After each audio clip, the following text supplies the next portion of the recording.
सांगली, मिरज आणि कुपवाड महानगरपालिकेचे आयुक्त शुभम गुप्ता यांच्या बदलीनंतर प्रभारी आयुक्त पदासाठी 1.5 दिवसाचा खेळखंडोबा निदर्शनास आलेला आहे.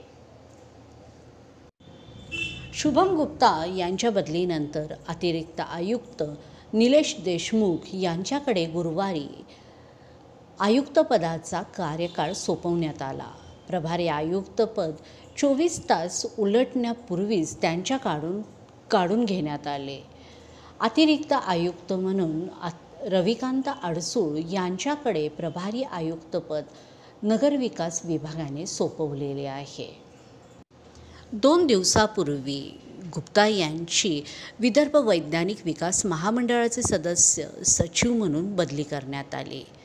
त्यांचे सांगलीचे आयुक्तपद रिक्त होते. या पदावर नगरविकास विभागाकडून गुरुवारी प्रभारी आयुक्तपदी निलेश देशमुख यांची नियुक्ती करण्यात आली.